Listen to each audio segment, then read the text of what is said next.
What is up, everyone? Welcome back. We are 5 weeks out from this competition. I cannot believe we are almost in that home stretch of the last 4 weeks. It's just crazy. So by this point of prep, really, I'm not building muscle anymore. That's obvious. All I can do is retain muscle. So really each day, what's most important is that I'm hitting my protein target every day.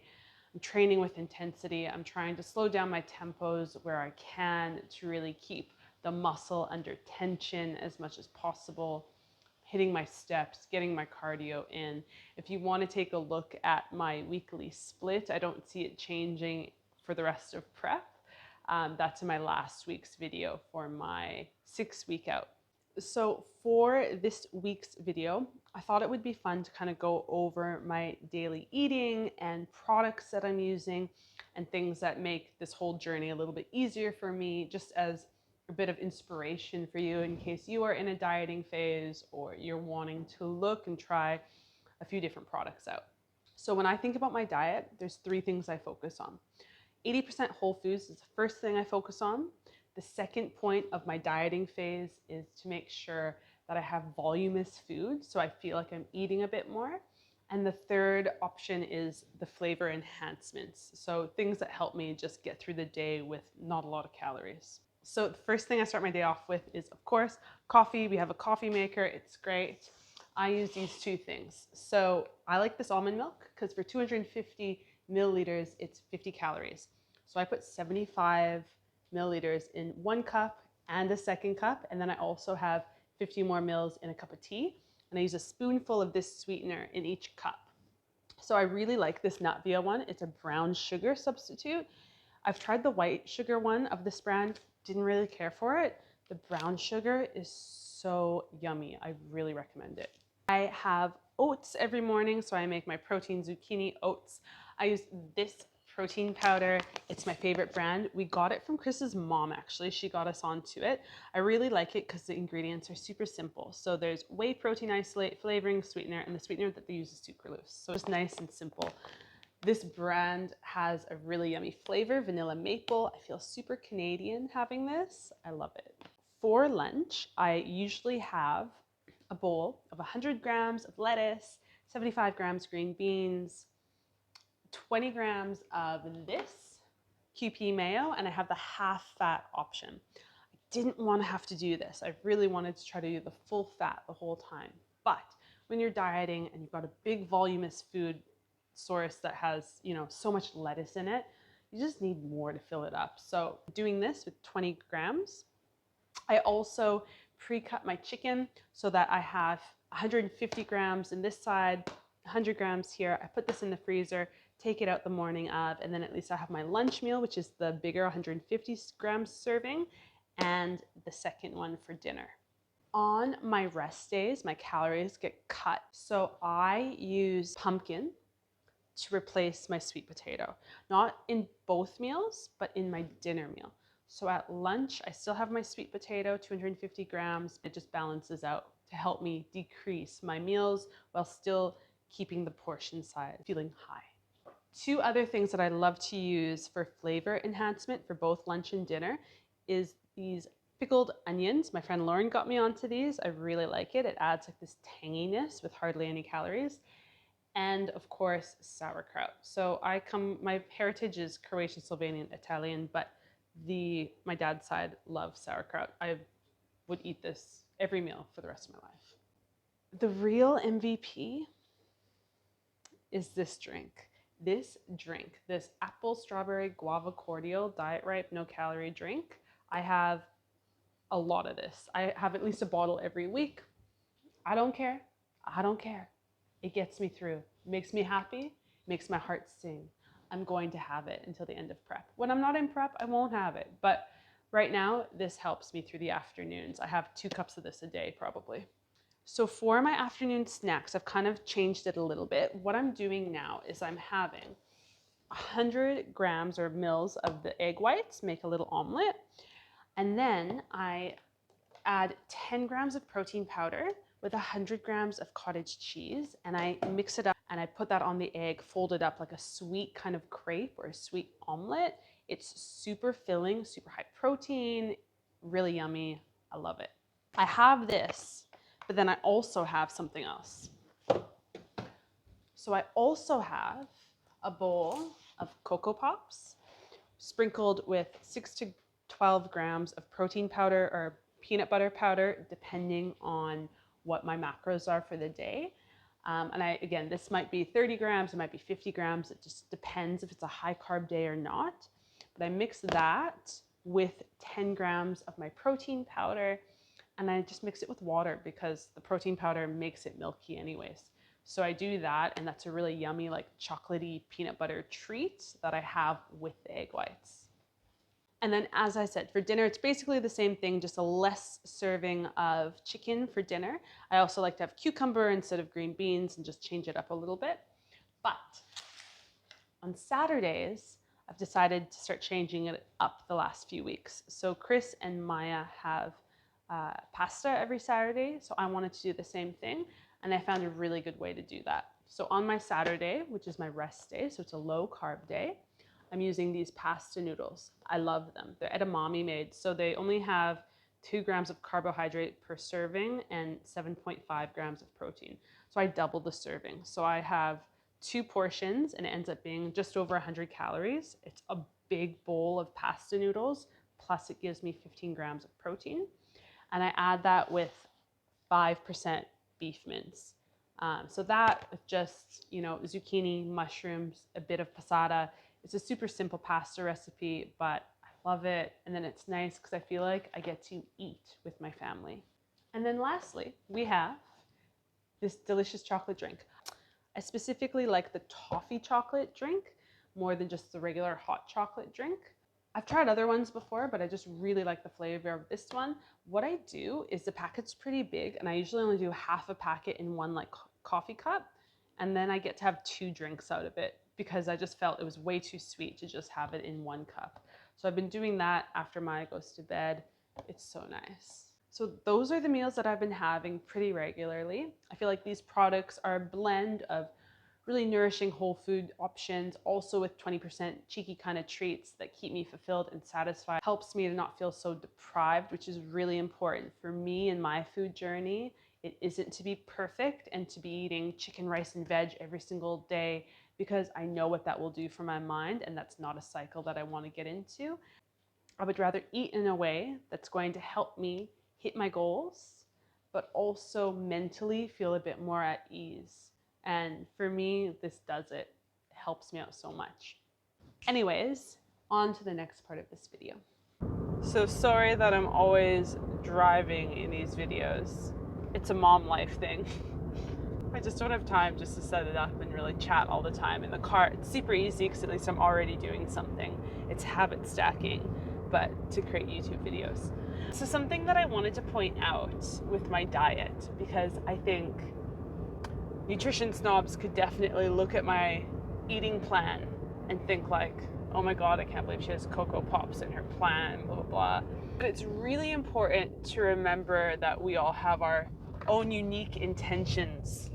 And when I speak about my food journey, it's important to note, when I was a teenager, I had an eating disorder. And so part of my recovery and the years to follow was becoming what they consider orthorexic, So I started nourishing myself, but I was so strict on the types of foods I would allow myself to consume.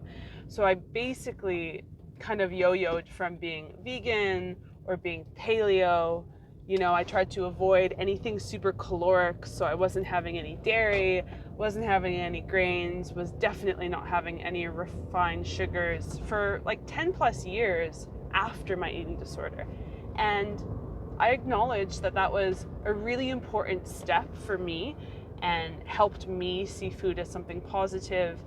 However, now, 15 plus years after that, I don't want to live in a world where I label foods as bad or good. And you might be in a similar situation, but still have a different perspective. And I'm not saying one is right or wrong. I'm just acknowledging that for me and what I need for my mental health is freedom from the label of good and bad in foods. And so in this prep, I have been really intentional around still having cheeky treats, because for me, that helps me feel free. And in my journey, it's easy for me to go big, you know? It's easy for me to go strict. Eating chicken, rice, and veg for every single meal of every day wouldn't be hard for me. Like, I'm not saying that that's not a challenge in its own way, but the pattern that I'm trying to break and continue to try to break, especially with having a daughter and wanting her to have a really positive relationship to food, is for me to be able to execute eating, quote, good foods, quote, bad foods, and not having any effect on my emotional well-being based on those foods. So yes, just something I thought was important to maybe go over. I really believe that there's no right or wrong way to do this. And what works for me, something that I always want to go over with my own clients as well, is understanding how to be really intentional with your food choices and understanding what cycles are in your past and which ones you're trying to break. And that will look different for everyone, which is beautiful. But yes, for me, having Cocoa Pops seems like maybe something silly, but when you really look at the bigger picture of what I'm doing, it's part of my healing journey. And that's something that I'm very confident in and very proud that I can have without worry and shame and guilt, because those emotions I want to completely eradicate out of my eating. So I just got home, just dropped Maya off. I'm going to go get some of my steps. I'm going to try to hit at least 5,000 steps right now, because I've got about an hour and a half before I've got to teach my first class of the day.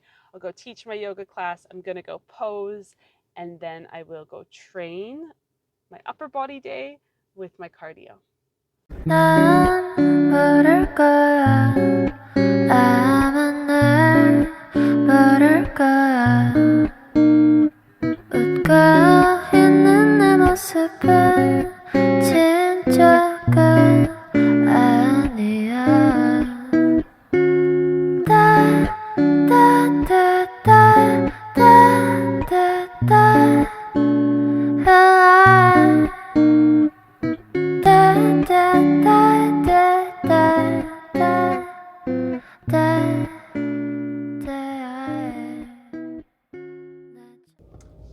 Okay, so a big prep thing for me right now is I was meaning to do some filming for some of my clients at the gym, but it's 1 p.m. now, and I've only had my breakfast today, so I'm hungry, and I keep forgetting. I keep like leaving because I'm so excited to go eat, and I'm like, oh, I need to still do that filming. So thankfully I have equipment at home, so I guess I can just film the stuff from home rather than the gym. But it's just more ideal to have done it then. You know, just to, I guess, go back to that topic on recovery from an ED, and I guess just my impression of bodybuilding so far. I just feel like bodybuilding gets a really bad rap for being unhealthy, and I think that it's really important to remember that everything is a relationship to you. And so if something isn't healthy, it's not necessarily that thing, but it's your relationship to that very thing. So bodybuilding can be really unhealthy if your relationship to bodybuilding is unhealthy. Just like it could be unhealthy to weigh and track your food, and it could be unhealthy to do cardio and to try to hit certain steps every day, like if it became this obsession. So it's not necessarily the thing, but it's just your interpretation of the thing, your relationship to it. And I've said it before and I'll say it again, but bodybuilding and learning to adhere to a proper macro diet has probably benefited my health more than caused a problem. Like if you see someone who doesn't go into a build phase and all they do is prep for a show over and over and over again, I mean, it's pretty clear there that someone's obsessed with the dieting phase, right? Which would be unhealthy. However, bodybuilding is meant to be primarily building. So if someone's doing this properly, it should actually heal the relationship to food, because for a lot of women, I think we are stuck in diet culture. You know, we're stuck in constantly not being happy with our body and wanting to lose weight. For bodybuilding, we actually learn that it's so important to be happy in a build phase, because that's where a lot of the magic happens. And so I'm super grateful for this experience, and I will continue to do bodybuilding far past this show. I thought I would just try it and see what happened, but I think it's a really healthy lifestyle, and I'm really excited to show like the other parts of this journey outside of just the prep. I think the prep gets a lot of attention, but I think the reverse is really important to highlight, or the recovery, depending on what way that you decide to eat after the show. I think that the build phase is really important to showcase, so I'm really excited to kind of continue this. More women would probably feel so much more empowered with bodybuilding principles in their life.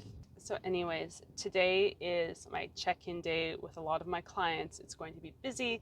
I have 3 new clients that I'm going to add in, which is nice and exciting. So I've got a lot of work to do. So this is going to conclude my 5-week out video. I know that there's not much in here other than talking about, I guess, food and our relationship to food and bodybuilding, but it's what I felt was important to talk about this close to the competition. If you have any requests, if there's anything that you want to see in my daily life as far as competing goes and bodybuilding, please let me know. I'm always open to ideas, but I will catch you guys next week.